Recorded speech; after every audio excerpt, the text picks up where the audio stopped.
Autoline After Hours is brought to you by Bridgestone. Your journey, our passion.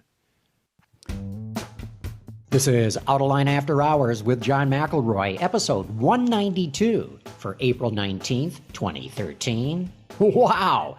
Achates opposed-piston engine design. Watch Autoline After Hours live at Autoline.tv every Thursday at 6 p.m. Eastern Time or 2200 GMT. You can subscribe to this podcast for free by searching for Autoline in iTunes, Stitcher, or by following the links on our website. Peter De Lorenzo. John, how are you? I'm doing good. I'm doing really good. The only problem about doing the show at this time of day, we might just kind of do it every week this week. Yeah, and of course, Peter's talking about the live version of the show is going a little bit early because today I've got as soon as the show's over, run downtown. I'm going to be the MC for the SAE annual banquet. So that's why we made the shift. And it gets very wet if you run downtown. I will. It's pouring out there. And the voice you just heard, of course, was Gary Vasilash from Automotive Design and Production magazine. John, how are you? I'm good. I'm Peter? good. Gary. Yeah.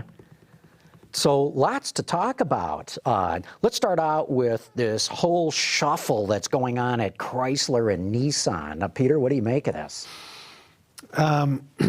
Well, I had one of Reed Bigland's acolytes write me saying that Fred Diaz was expendable and had been doing a walk through his job for the last year and blah, blah, blah. Of course, that was one of Reed Bigland's acolytes. So, I think it's no surprise that the executive burnout, thanks to Sergio's reign, is really high. And I think Fred Diaz saw an opportunity and, exited the building. And they promoted Reed Bigland. But, that's a problem with Sergio. That's 3 years in now? Yeah, I don't know. What I see is Nissan started the whole chain of events. They really fired Al Castagnetti. I mean, they put out, he left to pursue other interests. That's a euphemism for we fired the guy. Remember, Nissan is one of the very few companies so far this year in the U.S. market that's seen its sales go down. And I'm sure, Bill Kruger, isn't that the guy who runs all of Nissan Americas now?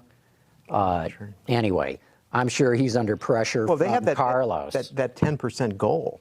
I mean, Right. That's the 10% market share. I mean, In the U.S., right. In the U.S. Yeah. Well, that was handed down by Carlos? Yeah, that's Yes. part of their Power 88 plan. It doesn't apply to his personal pet project, the Leaf. Diaz is a cheerleader, He's been successful at Ram. Yeah. Now, I mean, the truck market's been going good. They've got a hell of a good pickup. But he's right a cheerleader type, so he's being brought in to get the dealers, light a fire into the dealers.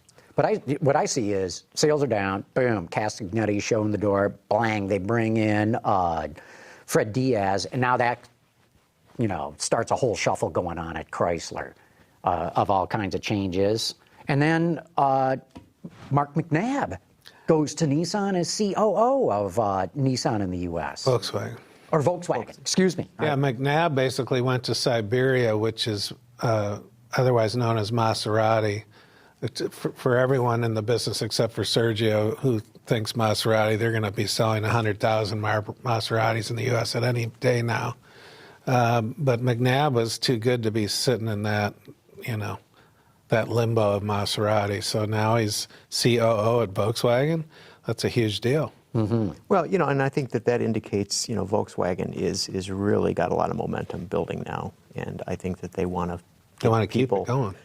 Keep it going and even energize it some more. And so you bring a guy like Mcnabb, who's got experience with Infiniti and experience with Cadillac, experience with Mercedes, going over there. I mean, and he was wasting his time at Maserati. So. Oh yeah.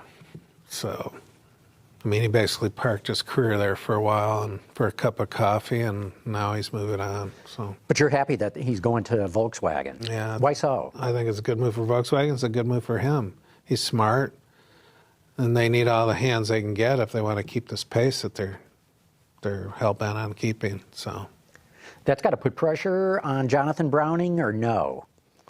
I mean, Browning, of course, is the CEO of Volkswagen of America. I don't think. I think they're just building a team. I mean, we've seen, from our perspective, seeing them build the PR team, which they've done by, getting people from GM and from Nissan and organizations like that. And I think, that it's a company that's basically going to say, we're going to be bigger in this market than we've been ever. Yeah, right? they're committed and real.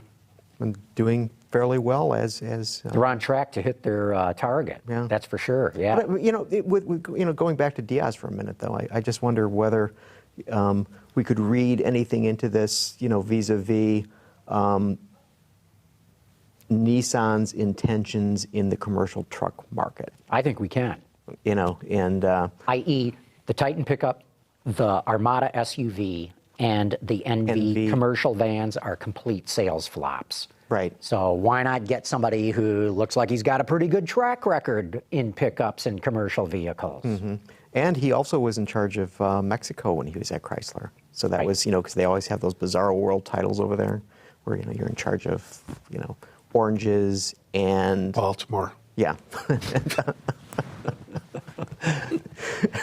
Which makes no sense. But, and so that's a good point. I hadn't thought of that. Right. And so you have the Nissan plants in Mexico. And they're gigantic. Right.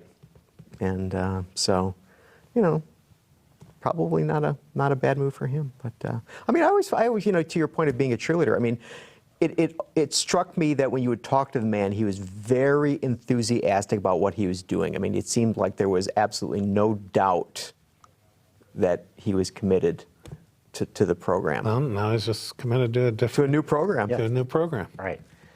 Well, I've said that Nissan's got a lot of unused capacity in trucks and commercial vans. Mm-hmm. If he can get that turned around, he'll be a hero at Nissan. Right. They're losing big time money on those products. If you can even just get them to break even, it's a victory. And as Ford is expanding the transit line here, right?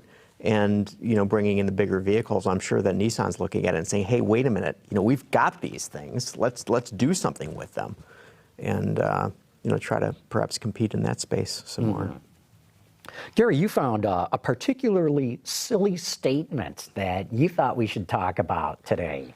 Yeah, I should be accurate when I say what it is.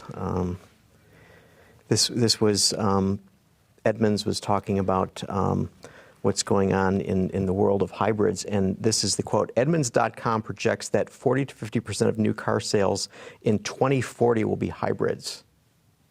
Huh? In 2040, I'm going to have a flying car. I don't know about you. And, and it'll have anti-grav propulsion. I mean, seriously, in 2040, yeah, we're gonna be driving hybrid cars.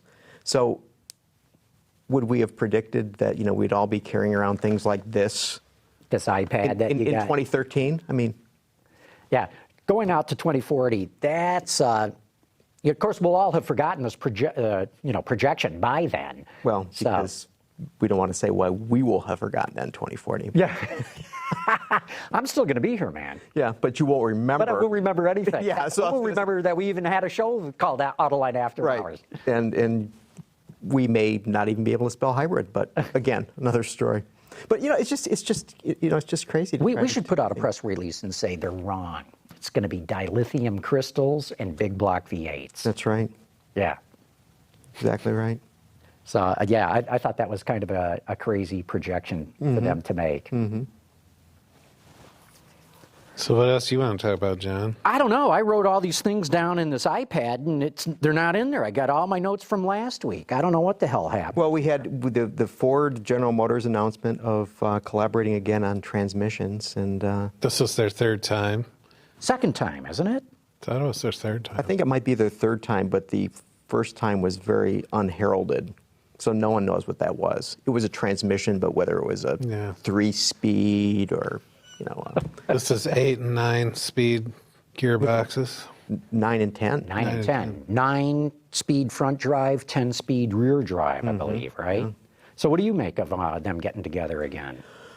Well, I mean, from the standpoint of getting the engineering done at a cost-effective manner, and from the standpoint of doing cost-effective parts design, I mean, it's brilliant for those guys to do that, because if we go to the aforementioned Nissan, let's not forget that Nissan has that deal with Mercedes, whereby they're going to be building engines for Mercedes that'll go into the C-Class in Tennessee. So, those two getting together and doing that. But, what sort of strikes me is unusual in this is that is this just a game of one-upsmanship, that, we want to get, more transmissions or more gears in our transmissions than Chrysler has? Is that what it's about? Damn it, if they're going to have 9, we're going to have 10. And then, somebody's going to come out and say, but you know what? 11's the magic number. I don't know. I don't know. I think we're probably maxing out at about 10. You get into a situation where it just gets too hard to package so many more gears in a transmission without making it bigger. And that's the amazing thing. If you look at the latest generation 7, 8, 9 speeds, they're about the same size as a 6-speed. Incrementally bigger. Mm-hmm. And it's amazing to see how they nest gears inside of each other to package this stuff all up. It's really very clever what they're doing. Everybody, not just, GM and Ford. Right. So, you wonder, is this going to be the start of more collaboration between Ford and General Motors, or is this basically one-off? They seem to be addicted to collaborating on transmissions only. Because the customer doesn't care. Right. I think the customer, engines matter. Although for a lot of people they don't. But does the customer care? That's the point. Question. Does the customer care? So if we look at the powertrain, which basically has been the purview of individual automakers, we're going to have our own. We're going to do it our own way. And so we all know what a hydromatic is, right? I mean, and that's the General Motors way of doing it. And, we know what a Hemi is, or now we know what an EcoBoost is, right? I mean, and so the question becomes, does it matter? Or is it all, because, one of the things that they said about this collaboration is that they're going to have the software written differently for the transmissions. So there will be, the characteristic of DNA for each of the companies. So, isn't it possible that they could just have a common engine and just put some software in the engine control unit that would make a Ford a Ford and a Chevy a Chevy? Isn't that what it all comes down to eventually? Well, John's a big proponent of these guided vehicles, so I guess it won't matter.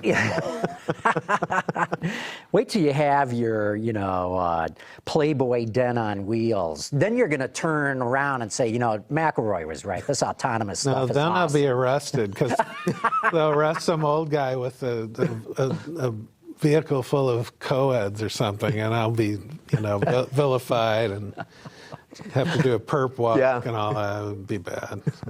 But yeah, I mean, look, it's obvious why they're collaborating. If you do an all-new transmission, it's what, about $500 million? $500 million. If all-new transmission, all-new plant, you're looking at $1 billion. So, if you can split that cost in half and the customer doesn't know the difference, well, what are you waiting for? Go ahead and do it. But again, I mean, it's interesting that culturally, they would be able to do that. Now, maybe, to your point that they keep transmissions, maybe it's those guys have it worked out, where those guys say, you know what, we'll work together. But other parts of the business, it astonishes me that they all continue to do their own electronics and HMIs and things like that. I mean, because I don't think any of them do a very good job. So why don't they get together and say, okay, we're going to collaborate on this stuff? Okay, because, we've been making gears for 100 years. We know how to do that. We can do that pretty good. But this other stuff, we're not so good at that. Now, they all claim they're great, but... Yeah, I don't know. Collaboration can be a real double-edged sword. You can save a lot of money, but when you get two different companies together, two different cultures, two different philosophies how to develop things, you spend the first, 6 months just arguing. Right. Then you get down to, okay, now we got to make this work. It can really delay a project. So I got to believe that sticking your toe in the water, let's work with somebody on one thing. Let's just pick transmissions. I think helps that process a lot. And the fact that they're coming back and doing it a second time tells me they like the way it went the first time. They must have thought, yeah, hey, this is working, let's do it again. In fact, let's do it with 2 transmissions now, rear and front drive, and 9 and 10 speed. So it's, I think we're just going to see a whole lot more collaboration up and down this industry. But now the question in my mind is, do you do it like GM did with PSA, Peugeot, Citroën? Do you, take equity in the company, or do you do it like others are doing, like Renault and Mercedes? You get our platform Mercedes, and we get your diesel engines, and do it on a project basis instead of on a business basis. I think that's still to be determined which way is going to be the way the industry goes. And this even begs a bigger question in some ways, is if you have these guys collaborating, what is the possibility for a small company to make any dent in the auto industry now, given... I don't know, let's get Henrik Fisker on the phone. I think Peter just answered your question. He might be available. Yeah. Hey, one other topic to get into that I found fascinating. Mary Nichols was in town this week for the SAE convention. She's the head of the California Air Resources Board. And she attacked the automakers because, and I did not know this was going on, the Alliance of Automobile Manufacturers and the Global Automakers Alliance, which essentially those two lobbying groups represent every single car company operating in the U.S. Maybe not the Fiskers and the Teslas, but all the big boys are part of it. They're asking the EPA to stop the California Air Resources Board from mandating electric vehicles. And I find this fascinating because publicly the car companies are all, sunshine and smiles about, oh, our electric's great and everybody should buy them and these are a big investment and yeah, they're not selling well now, but look how they've doubled their sales or quadrupled their sales in the last few years. But behind the scenes... I've gotten taller since we sat here, by the way. Yeah. I just want you guys to know. But Peter, what do you make of this? I think it's gloves off against the CARB, and they're mad as hell and they're not going to take it anymore. Even though publicly, they're all, like you say, they're touchy-feely and hugging each other and everything's great, but... Yeah, I find it somewhat amusing. So yesterday I was in Baltimore where GM launched the new motor manufacturing for the Spark EV. So GM is now the first OEM that's making electric motors for use here in vehicles, and it's sort of ironic that they're taking they're actually taking the whole drive system that is being built here and shipping it to Korea, where it's being put in the cars, which are being shipped back to California, essentially. That's where the game is going to be. And then, last week I was in California driving the Fiat 500e, the electric Fiat, which was a blast to drive, by the way. It really is a great little car. And, and that's the thing, because people keep accusing me of being anti-EV. I'm not. I love these cars. I'm anti-government mandate, anti-massive subsidies. I'm anti-government picking winners and losers when it comes to technology. To me, it's like, let the market decide. Right. But the EVs so far are terrific. I don't fault any of the engineering or any stuff like that. But I've said from the beginning, I just don't see these things selling in the numbers that the so-called experts are projecting we're going to see. And but I just find this fascinating about this, the automakers fighting the CARB mandate, because I never heard anything about this. Until Mary Nichols made her speech yesterday here in Detroit, I didn't know this was going on. In fact, it's hard to find any information about this online at all. Yeah, I heard some grumbling about it earlier in the week that the car company, and to your point, it's all sweetness and light visibly, and then behind it, it's like, let's pull out the daggers. And maybe part of it is just this concern that they don't want California telling them what to do. Well, the real problem is I think California's mandate, the way it's written, they have to sell something like 60,000 electrics next year. That ain't going to happen. I mean, unless you just start saying, okay, we're going to lose big amounts of money and just give these things away. They're not going to retail at that level. Just not going to happen. And then I think it goes on up to, what, about 1.4 million in 2020, something like that. I wonder what it'll be in 2040. That's a great question. Well, on that note, why don't we take a commercial break here? Why don't we get our guest, David Johnson from Achates Power on the show. So, Ben, let's give a shout out to our friends from Bridgestone. Well, David Johnson, welcome to Autoline After Hours. Thank you very much. Glad to be here. We want to learn about Achates Power because, you know, we've done shows on the OPOC engine from Eco Motors, but you guys also have an opposed piston design too, and you're the CEO and the president of the company. Just give us a quick thumbnail of what this engine's about, because we'll get into a lot of details, but just to kick the conversation off. Absolutely. So the founder of our company, so again, thanks for having me on. The founder of our company said, hey, these engines back in the 30s set records for fuel efficiency. And so if we applied all... So wait, okay, now rewind a little bit. Efficiency. What For cars opposed or piston airplanes? engines in the 30s? Yeah, the Junkers Jumo engine was a famous aviation engine, set records for fuel efficiency, and the founder of the company is a pilot, and he said, man, we should have these engines again. And we should take all the technology the automotive industry has developed for everything else and apply it to these engines, and I bet they'd be fabulous. And so that's what we got started on in 2004.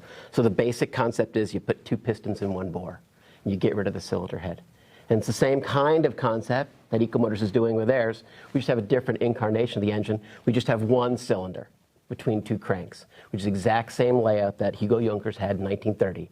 And then we've just piled on technology to bring it up to the level of modern engines, and because of its architecture, it's more efficient. And now you got a lot of engine background, right? You were at Ford, you were at GM, and what got you to Achates? So when I was at GM, I went abroad. I was in Frankfurt. I was working chief engineer for a couple different diesel engine programs there, 3-liter V6, 1.7-liter inline 4-cylinder engine, high volume. And this was the time in Europe where diesel volume went up. And you know why it went up? Because they're great products. They're just great. They're fun to drive. They're quiet, they're smooth, and they get great fuel efficiency. So who doesn't want that? And so I came back from Europe in 2006, and I said, why aren't we doing diesels in North America? Why don't we do that? And you couldn't buy one. I mean, basically, in 2006, there was like one. I think it was the Mercedes, right? And we should have them. And so I got a call from this company in California that was not only doing diesel engines, but they were doing the next-gen diesel engines that was going to be the step function improvement. And if you look at where we've been as an economy with fossil fuels and everything, we need the most efficient engines in the world. And these engines have the potential to do that for us. So you're talking for passenger car now, not for airplanes? That's right. That's right. So let me just be clear, though. This is a better internal combustion engine, more efficient, less cost, smaller in size, smaller in mass, right? So it has all good features about it. So you would put it basically everywhere if you had the time and the money to do so, right? You do gensets, you do marine applications, you do locomotives, you do passenger cars, you do commercial trucks. If it's better in fuel efficiency, and fuel efficiency matters, why wouldn't you put it everywhere? And so actually that's what we're seeing in our company right now. We're seeing interest in almost every market segment. And you've got a contract with Tardec, part of the Army. Exactly. So the military obviously is a big user of fuel, and they've got some old technology. And so for us, with our technology, what we're demonstrating or about to demonstrate for them with this project we're doing, it's going to be about a 35 or 40% fuel efficiency improvement for something like a Humvee. It's huge. So think about it. If it's a third, right? Let's just say it's a third. It's easy for math. 1 out of every 3 tankers doesn't have to go through the battlefield to get fuel to the field. And That's so huge. what would this be replacing, say it was in a Humvee? So you start. So the Humvee has the old Detroit diesel engine. I think it was. It's a 6.5. I mean, it's an old engine, and it's been warmed over and made better, but it's really old technology. So that's why you can get this huge benefit. If you go into MTVRs and other things, they've got a raft of engines, but most of them old. Mm-hmm. And so, where we typically talk about, and you can read our technical papers, and we get this about 20% fuel efficiency advantage versus modern state-of-the-art engines. But if you go versus something old, like some of these Humvee engines, it's much, much bigger. Mm-hmm. Really big opportunity. Now, Achates started on this engine design even before OPOC or Eco Motors got going, right? Yeah, I think. Well, we were started in 2004. I think Eco Motors was formed in 2007 or 8. Something like that. Yeah. Because, we had Peter Hoffbauer, the designer of the OPOC engine, on somewhere in that time frame. Right. But, when he was on the show, I asked him, because he had been at Volkswagen, designed a bunch of engines there, and I said, okay, Peter, let's pretend you're back at Volkswagen, and somebody comes to you with this opposed-piston engine design. Would you put it in production? And he sheepishly admitted he would not, because the company has billions invested in the current way of doing things. Isn't that a big hurdle for you to overcome? So I think it is a big hurdle, but I think his answer was wrong. Right. So if you look at what the industry has to do right now, so I've got this great chart of the CAFE legislation since 1990 to 2010, and you know what it is. It's a direct flat line for 20 years, and now it goes boop straight up. So facing that kind of challenge, and now with fuel prices, I mean, in the last 5 years they've gone from $1.50 a gallon to almost $5 a gallon. So things are changing, and as a result of that, you have to make investments to upgrade your technology. Now, I'll tell you, it's true. The companies have a lot of money invested in technology, but Volkswagen themselves in the last, I want to say 6 months, made a press release saying they were going to spend about $85 billion over the next 5 years in bringing out the next line of products. So if you take the engines we have today, and I don't know what Ford spent on EcoBoost or anything else, right, but they're big numbers. You were just talking about a new 10-speed transmission, big numbers. So they're going to do that anyway. Now, the question is, are you going to do that and come out with an engine that's 2 or 3% better, or do you want an engine that's 20% better? And do you want to bring out an engine that costs more, or do you want to bring out an engine that costs less?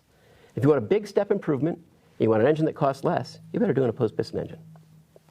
And you're talking about an engine that could be built with existing tooling, right? Right. So this is another thing, right? You were talking a little bit about electric vehicles and hybrid vehicles, and for these vehicles, there's some pretty exotic and new manufacturing techniques. You were just down in Baltimore looking at a new motor plant.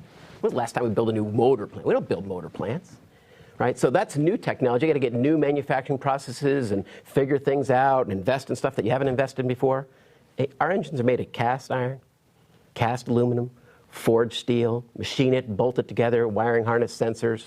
Sounds like a regular manufacturing process, right? So I think... Isn't that the problem, though? No, I don't think so. It sounds like the regular. So if you're some guy who's saying, okay, we've got to get the next development, they're going to say, yes, do that, or we got this clever, unobtainium. We could use that to build stuff with, right? Yeah. So engineers are very averse to the clever unobtainium. Sounds good, but then when you try to get to production, it's not good, right? So we're doing some studies right now that say you can put this in conventional manufacturing plants. It's just a retooling. And when you're done, you get a much more efficient engine that costs less. So I think the business equation is fairly straightforward. We're just trying to get over the mental hurdle around, really? An all-new engine architecture? Is that what we have to do to get there? And people are studying, maybe we can warm this one up. But in the end analysis, hey, this is a big opportunity and a really good business equation. So I think it works to our favor. And I think you're right. The first impression, so Peter was right, the first thing is we never do that. But then they start to get into the data. And I think the data is what really changes the story and the answer. And we've got reams of it now. So one of the things about our company is that we set to work on solving the problems of opposed-piston engines, and there were many. We had companies tell us, well, that won't work. So we said, okay, well, we're going to work on solving that problem, whether it's oil control, piston thermal management, combustion. Combustion's a big deal, right? Clean combustion, we meet emission standards. So when we solved those problems, we started talking about it, and that was in 2010. So it's been fun since then, a lot of fun. Now, I'm sure you've built some of these engines, right? Absolutely. But are these like R&D prototypes, or do you have like a production version of the engine? All prototypes, all R&D, and now we're actually designing engines for customers. So basically with the R&D work, and so we've been running engines in our lab since 2005. Right? So we have more than 4,000 test hours on all the different permutations and iterations of the design as we figured out all these challenges and solved them. Right? So now our engines run like day and night. We've got 2 dyno cells in our building in San Diego, run all the time. And but it's still research engines for just kind of learning, right? And we've developed all this technology. Now we're designing engines like we're doing for Tardac, where we'll build a full-up engine for them to their specifications and demonstrate that in a full-up configuration. And this is, I'll say, people talk, it's just a single cylinder. That's what everybody does, right? If you go to GM, they have a lab where they're running a single cylinder and they're figuring things out. would do the same thing. So, my team consists of people from GM and Ford and Cat and Cummins, and I mean, these are the same guys who are doing this. So this is the normal way of doing things. We're just doing it on a opposed-piston engine. When I'm thinking of you're mentioning that, it goes back to the 30s, and I'm thinking of those aircraft that they were building in the 30s, and they're like, right? And then you're talking about, doing this thing with Tardec, and I'm thinking, if I'm rolling around in a tank, probably it's like, right? Because I'm not driving on 275, and it's not nice and smooth and things like that. So is there something about an opposed piston engine that might be somewhat rougher than?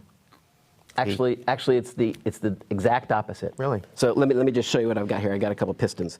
So I got to do the motion. Hold them up so we can get a camera view of this. So what you've got in a regular engine, I'll take one away, is you've got a piston reciprocating against the cylinder head. And so you've got an imbalanced mass, and you've got to work on that. And so, 4-cylinder engines need balance shafts and things like that, and 90-degree V8s, they're okay. In an opposed piston engine, you put 2 pistons in 1 bore, and so basically, to a large degree, the forces and these are balancing out each other. And so we've actually got some data we presented downtown at the SAE this week, showing that actually, versus a 4-cylinder engine, we have a better balanced engine, right? And then the other thing that you're thinking of is basically combustion noise. Mm-hmm. And combustion noise is a big part of any engine, especially diesel engines. But we now, as so yours is a diesel. We're a diesel. We run a compression ignition process. I prefer to say that because we can run other fuels than diesel fuel.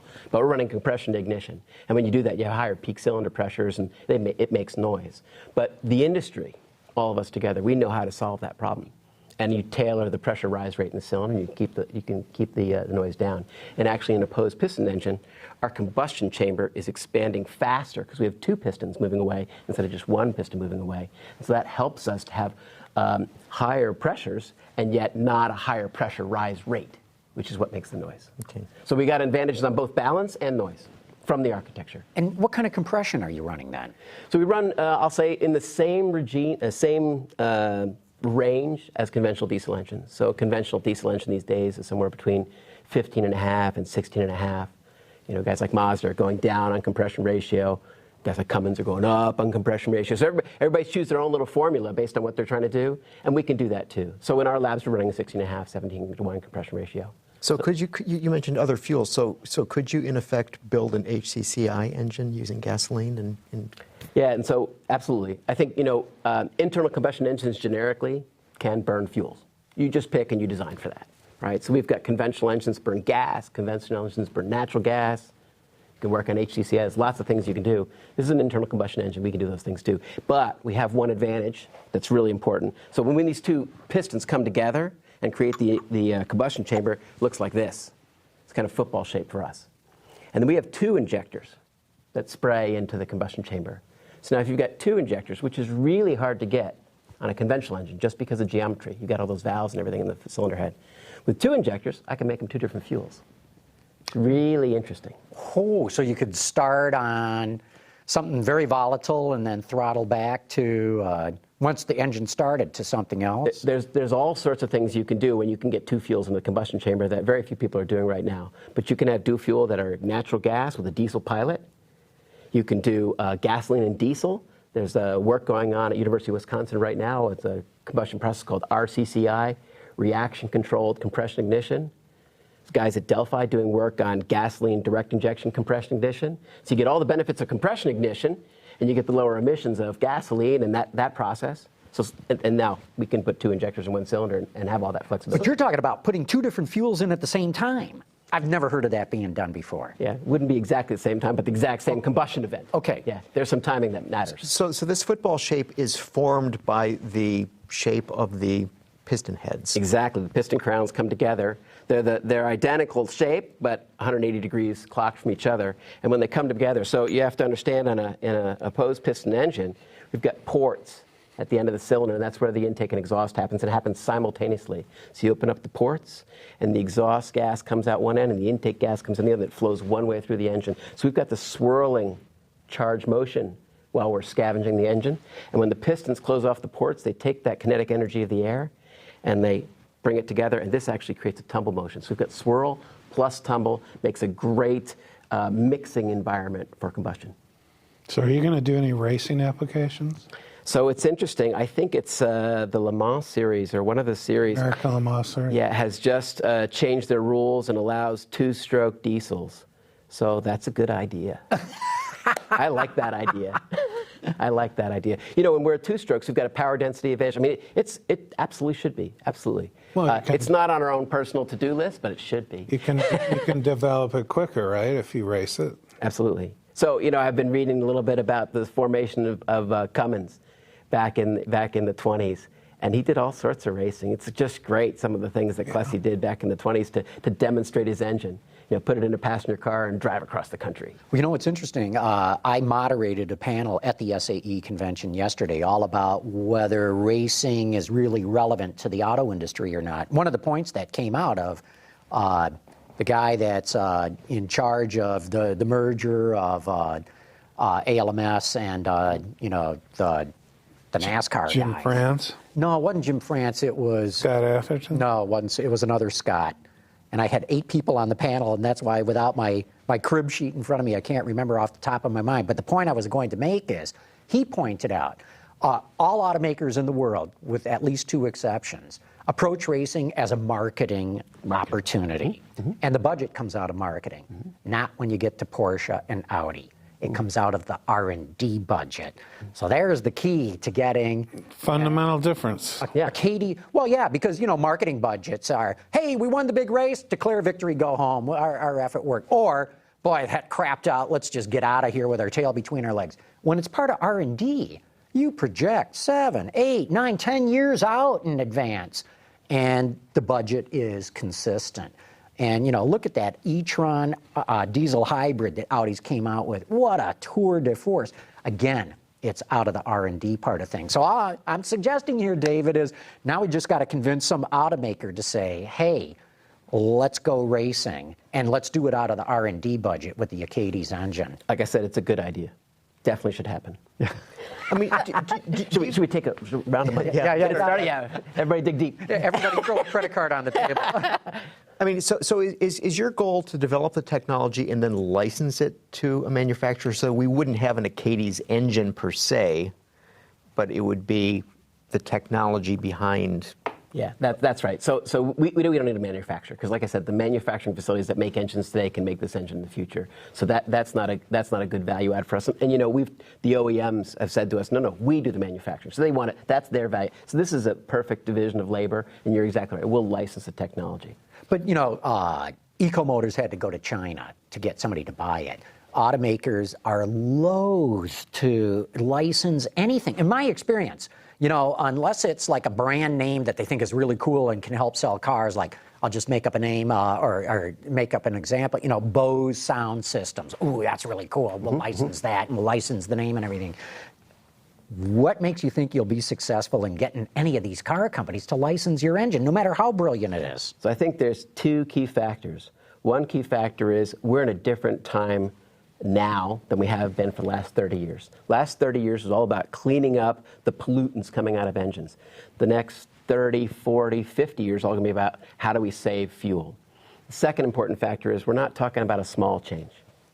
We're talking about a big change. It's a really big incremental change in fuel efficiency, you know, 20% fuel efficiency. I mean, that blows away everything else, and it comes with lower per unit manufactured costs. So when you put that together, you're right. I don't think anybody wants to do it, but they need to do it because it's the best option for them. And when they see they're going to control it and they're going to learn about this and, hey, you know, there's enough value created, we'll all be fine. We'll all be fine. Okay, you've got a development contract from Tardec. Right. What else? What kind of interest are you getting from automakers? Yeah. And when I say automakers, let's just open that up. Heavy-duty truck, bus, you know, the whole 9 yards of everybody out there making motor vehicles. It would be really fun to tell you in great detail. We're around the world, right? So our first paper we presented in India. We've presented in China. We've been to many automakers in Europe. And of course in the U.S. So we've covered all the markets, and we see interest everywhere. And it's regionally everywhere as well as market segment everywhere. And you know, some companies lean forward, and they're like, "This is interesting. I want to get involved." And others like, "Oh no." So there is different receptions, but I think that's based on cultures and who's in charge at what point in time. So there's a lot of different dynamics. And then you know, people change, and then you go back and ask again. So we're seeing interest everywhere, really, and it's really fun. Just to a point of clarification about the engine that would be made with this technology. So So instead of having a 6-cylinder engine, one might have a 3-cylinder engine because you have one. Exactly. So you'd still scale. I mean, it wouldn't be one. One. That's right. So in conventional engines, you've got single-cylinder engines in tractors. You've got 2-cylinder engines on motorcycles. You've got 3-cylinder engines in some vehicles now. The 1-liter Ford engine, right? You've got 4-cylinder inline 4 V-twin. You've got all these different configurations. Now we don't do any Vs in OP engines. But we can do 1-cylinder, 2-cylinder, 3-cylinder, 4-cylinder, 5-cylinder. And because they're balanced, you really can do them in increments of 1. You don't have to go in 2, 4, 6, 8. So, all those are possible. And you can scale the bore also of course. So we just, the paper we went through on Monday downtown Detroit was about light-duty application. And for this, we're recommending a 2-cylinder, 4-piston engine, 4 injectors. So it replaces an I-4. It's a beautiful engine. We think we'll be able to meet LEV 3 emissions with SCR aftertreatment. That's about 85% effective. We think it can meet Euro 6 emissions without SCR aftertreatment, which would be a big deal. Big cost there. That is a big deal. Yeah. That is a big deal. So you're saying no urea on a diesel engine for Euro 6. Yeah, they're at 0.4. That ain't easy to do. So we have this advantage as a 2-stroke that actually our peak cylinder pressures are lower. We are a lower NOx engine, and we think it's low enough that we can get away without SCR for Euro 6. So you talk about the base engine cost being low. Now we're talking about the after-treatment cost being lower. But what happens at the other end? I mean, so you've got, we can, very simple here, but it seems to me it's more complicated out here. So you'd have a couple of crankshafts, right? You've got 2 crankshafts, and you've got to keep them connected. They have to know where each other is. They're not independent variables. So there's a couple different ways to connect things, just like you connect the crank to the camshafts. On a regular engine, you got to have those timed. It's important. That's what we call a timing chain or a timing belt. It's the same thing for us. We need a timing chain or a timing belt, or in heavy-duty engines, they use gears for timing. So we do the same thing. Mm-hmm. It's a little different, but you have to keep them connected. So what does that do to the overall packaging then? Good question. Engine? Good question. So when we look at a 6-cylinder engine and we replace it with a 3-cylinder opposed-piston engine, since it's 3 versus 6, we're already getting shorter. So we put a gear train on or a belt drive on, it gets a little longer than just the 3 cylinders, but not 6 cylinders long. So it's okay. So on length, actually, in most cases, we're almost always shorter. Yeah, we're all a little taller. So the geometry is a little different, but we've done package studies in heavy trucks, medium trucks, passenger cars. No problem. So would the cylinders be vertically or horizontally oriented? How do you want them? So it doesn't matter. Well, it does matter when you're doing the engineering, but it doesn't matter to achieve what you want to achieve. So basically, that's a packaging question. So, if you think about conventional engines, Porsche's got boxers, pistons are horizontal, Subaru's got boxer engines. They're just not facing each other. They're going the wrong way, right?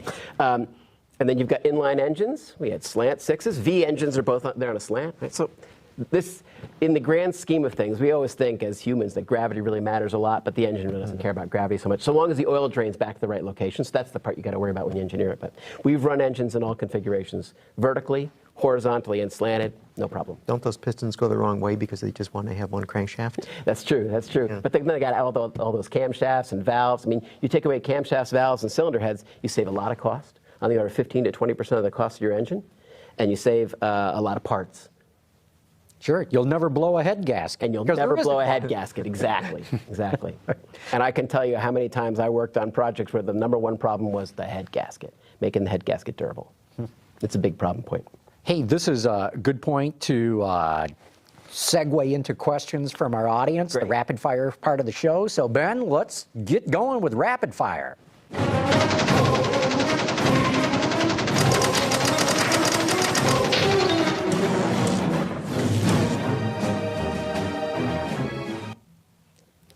Let's see, we've got a number of questions that you've addressed already. One was chain or gears. The other one was how are you going to mount the engine like a traditional boxer. Here's a good one from Jack Pearson from Fort Worth, Texas. He wants to know, what's the advantage of your opposed cylinder engine to the one that Eco Motors is going to make for the Chinese? Actually, the Chinese are going to make it. But right. Yeah. What's your advantage over Eco Motors? I think the biggest advantage that we have versus Eco Motors, and it's really important, so we're not opposed cylinder, right? We're just opposed piston.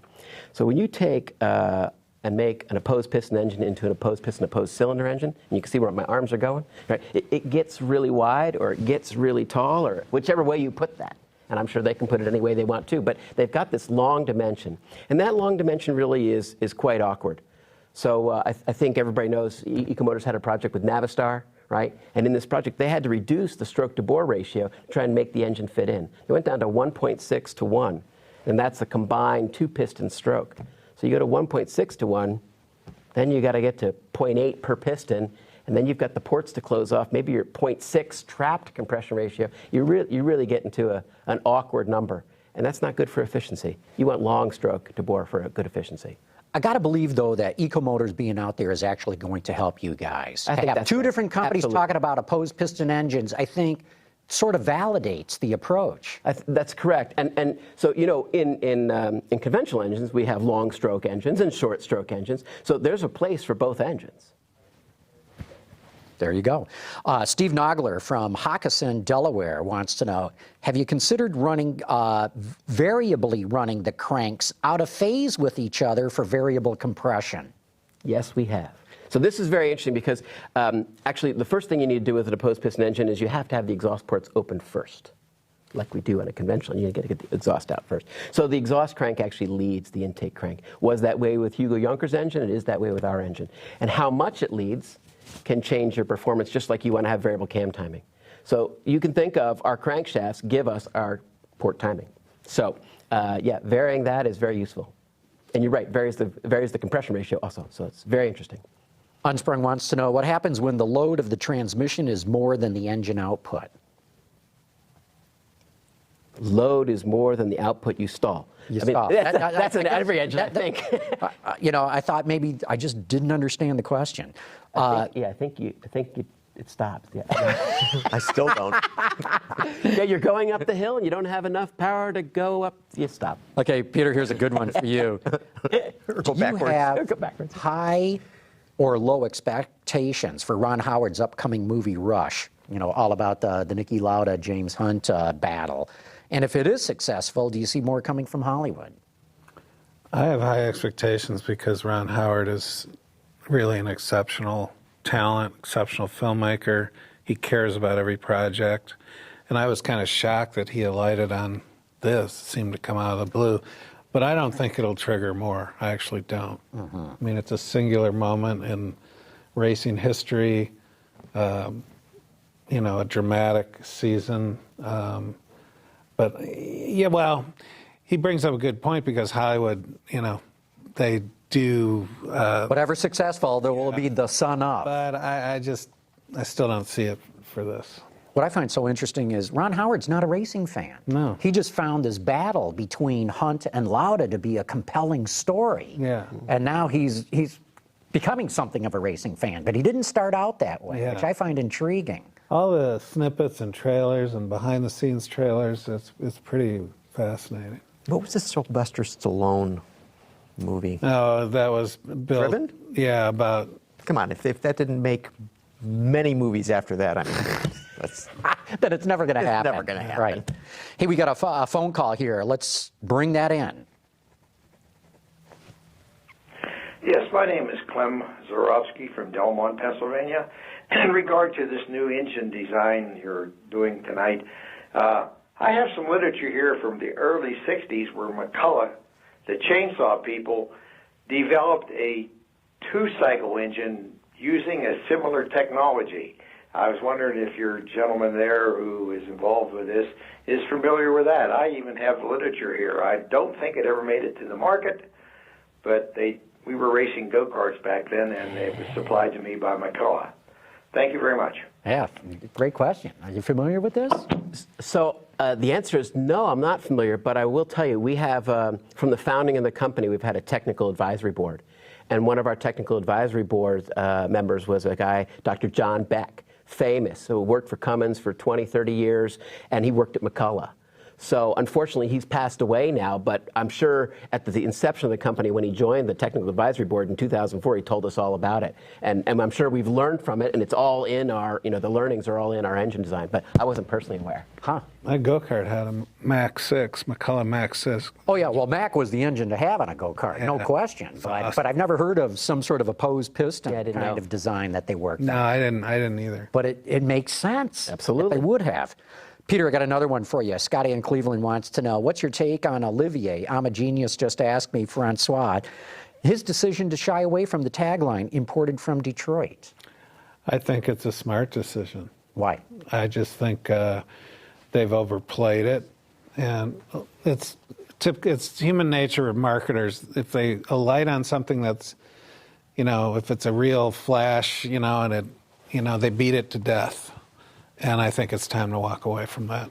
Besides, people, pretty soon it's going to be Fiat. Not going to be Fiat Chrysler. It's going to be Fiat. So, You think?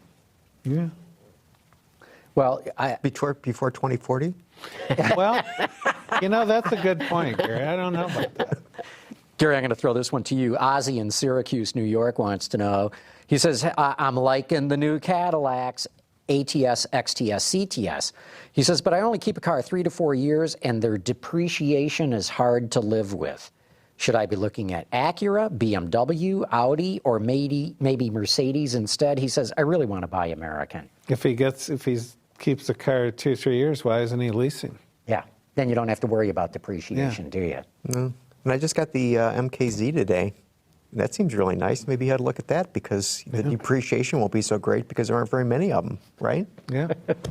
Well, the way that if you lease, you may see poor depreciation in your lease payment, i.e. a higher payment. But if the brand, in this case Cadillac, steps in and subvents that lease, i.e. subsidizes it, then it should be no big problem to deal with. So you're right. The answer is leasing. Yeah, and plus, Gary and I were just talking about it a few weeks ago. The new Cadillacs are. You got to look at the residual values, though, on the Audi diesels. I bet they're great. They are Diesels great. hold their value great. Greater than hybrids, in fact. No, you're absolutely And Audi's right. got a great lineup of beautiful cars, so Yeah. hard to beat. There you go. Neil Gridley wants to know. Not American, though. Oh, that's true. Oh, I forgot that bit of it. Well, he wants to buy them. I tell anybody, go out and buy whatever you We're want. going to have those MKZs out of Flat Rock, right? Yeah. Home of the millionth Mustang, as we talked about earlier. As we did. Okay, back to Neil Gridley's question. He says, it seems to me OPOC engine or opposed piston engines would work with Subaru. Has Subaru shown any interest in something like this? So all of our discussions with customers we have under non-disclosure agreement. You bring Subaru on here and ask them that, and they won't tell you either. So I can't say. I'd love to say. But I think there's a good point there that there is an element of the shape of our engine fits like a boxer. Okay, the pistons are going the opposite ways, but it fits like a boxer. So it's a good place for us. So it's sort of the point of the car makers, and you won't identify who they are, but is there receptivity to diesel engines? Depends on which one you're talking about. Well, we know Audi, but right. And then Chevy we had the engineer from the Cruise diesel here a few weeks ago, right? But yeah. So I think. But the question is, because I just wonder whether the market is interested in diesel engines. This regular people who are going to go out and buy cars. Look, it's a small sliver of the market right now, just as people interested in electrics is an even smaller sliver of the market, or hybrids or what have you. They may be in this room in terms of number, but that's... As I keep saying, if this Chevy Cruze diesel sells reasonably well, you're going to see a lot more entrants into the market. Well, you've got a lot of them coming on right now, right? Because you've got the Skyactiv D coming from Mazda, you've got the Cruze coming, you've got the Jeep Grand Cherokee, you've got the 1500. There's going to be more and more choices, and where there's a choice, then you get to what's the salesman do when the guy comes in and says, "I'm looking for and they answer that question. Well, you should try you do that right now at the Ford dealer, and all you got is a Super Duty. So you need those choices. When you have those choices, I think they'll do well. But to get that choice, you've got to put the product in the pipeline and do all the engineering, bring it to life. And you got to market it and all that. To your point, Gary, make people aware that it's even out there. But Right. when you look at the German brands and the success that they've had with diesels so far, I mean, I think it's largely been word of mouth. I think it's largely somebody gets into a BMW, Mercedes, and Audi, a Volkswagen, and their friend that owns the car tells them, it's a diesel, and they can't believe it. It's like, what do you mean? It's not quiet, it's not noisy, it's not smoky, and you're getting 45 miles to the gallon? What the heck is this about? So I think that's how the word is spread more than the OEMs marketing this thing. What do you think? And give me an answer before 2040. Well, I mean, there's infrastructure issues you got to worry about. There's still the awful diesel, get it on your shoe and smells forever. I mean, there are those problems with the consumer. So I understand what you're saying, and there's real issues there, right? But go to France. They're at 80% mix on diesel, maybe higher right now. And you don't see an uproar going, they've all got to go buy special shoes, right? So these are solvable problems. They're French, come on. Yeah, so go to the next country, right? Yeah, Germany. Germany. I mean, they're 50% diesel. And the people who want the best car, the best drive, they buy the diesel. It's the luxury cars that are selling the best with diesels. Oh, yeah. No, luxury cars in Europe, it's 80% diesel penetration. Exactly. Of course, they still have attendants at the fueling stations. See. Right. See, so they never get the... Not when I lived in Germany. I was pumping it myself. Well, I don't know. Maybe I went to the wrong station. I don't know. Right. Well, maybe you got to buy a $160,000 S-Class, too. So. Yeah, okay. Hey, we got another phone call here. Ben, let's bring that in. Sorry, I don't have that yet. Oh, you don't? Okay. Eric Ambrose wants to know, what's the rev range on your engine? Yeah, like a conventional engine, first of all, it depends on the size. So for a passenger vehicle engine like the one we talked about downtown this week, we're going up to 4,000, 4,500 RPM, maybe 5,000. Depends on exactly how you design it. You might go to aluminum pistons to do that. So there's a lot of design parameters. But, diesel engines have come up in RPM as we've gone to common rail versus where they were before, because we can get the combustion and get the fuel in. But they'll never go as high as gasoline engines. Right? It doesn't work that way. Yeah, because they develop torque so much. And you don't need to, right? At a lower RPM. In fact, AAH Guest 551 wants to know, what kind of torque will this engine make? Yeah, so as a two-stroke and with a long stroke, it's a very torquey engine. So it's going to be fabulous to drive. The other thing, I haven't talked about the air charge system. We've got a supercharger and a turbocharger. Mm-hmm. And so with the supercharger, we have basically instantaneous response. And I know you had Grant Terry on recently. I mean, this is fabulous. I think you mentioned it, we need the supercharger, right? To scavenge. And so now that we have it, it's already in our bill of materials, it's already on our engine. We can use it for all sorts of transient control and great response and emissions control. It's fabulous. Okay, it looks like we got that phone call through now. Ben, let's go to it. Hey, this is Jonathan out in Old Japan, New Jersey, and just want to say it's a fabulous show. I'm very excited about this new engine. And my question is, when do you think it'll be in a production vehicle that a regular customer could buy? 2017, 2020, 2014? You tell us. Sounds great. Sounds like win-win-win all the way around. I appreciate your enthusiasm and look forward to the answer. Thank you. Great. Yeah, so it's well before 2040. I think you're actually in the right range there, 2017 to 2020. This will be the time when, yeah. Well, that's right around the corner yeah, it's right in automotive terms. Yeah, so we're designing right now prototype engines to put in vehicles. So that's the stage where you get going with the production program right after that. So it's lining up. In the world of designing engines, you don't want to do it quickly because our requirements legislatively regarding 100,000-mile emissions warranty, our customer requirements regarding what they expect of the product are very, very high. So you don't want to stub your toe or otherwise hurt yourself. So you want to take your time and do it right, and that means it takes about 4 or 5 years from I want it to it's in production. Do you see it passenger car or light truck first? I mean, these decisions, the outcome of this ends up being due to our customers. Right? It's up to them.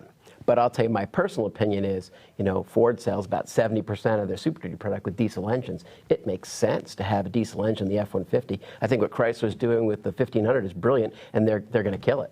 They're actually going to kill it. So I think they'll come down. And if you go to Europe, right? And when you say kill it, you mean kill in the marketplace. They'll sell them like crazy. So I think that's the way it should proceed. I think that's natural. I think that goes with the physics. You get a heavy vehicle, you want the most efficient engine you can get. So I think that all lines up pretty well. And I think if you go in Europe and look at the take rate on diesel, the take rates on diesel are on the biggest, luxury, heaviest cars, and the smaller on the smaller cars. But that's taxation. But the difference is, because they have the displacement taxation as well as the fuel taxation. I'm not so sure that there is a displacement tax in Europe. We need one of our viewers to get back to us on that. There used to be in France and Italy. Yeah. There were taxation benefits to getting a diesel, and then there were taxation benefits on the fuel. Diesel's only a little bit cheaper than gasoline these days in most places in Europe. I mean, the tax and the fuel advantage, taxed fuel advantage is not what it used to be. Right, and yet people still go for them. It's not the differential in fuel price that's driving things in Europe. It's that overall the taxes on both are high, and so you've got a very high fuel price, so you want an efficient engine. When you're paying $10 a gallon for fuel, whether it's gas or diesel, you want an efficient engine. Well, believe me, before we shut things down here, we're going to have a whole bunch of answers from the audience out there that does know about that. Mm-hmm. But look, good time for us to wrap up here. But David Johnson, thanks so much for coming in. Very interesting, this Achates engine. We're going to have to keep an eye on this. Yes, I suggest you do, and I'd be glad to come back and give you updates as things progress. Please do. Yeah, we definitely want to keep track of that. Please race it. Do something and race it. I know, I think it's a great idea. Yeah, it's been on my mind, but we should go do it. There you go. Gary Vasilash, great having you back. Yeah, Gary. Yeah. Good to see you as always. Peter, good being with you too. Another show. And we want to thank everybody out there who has tuned in. Autoline After Hours is brought to you by Bridgestone. Your journey, our passion.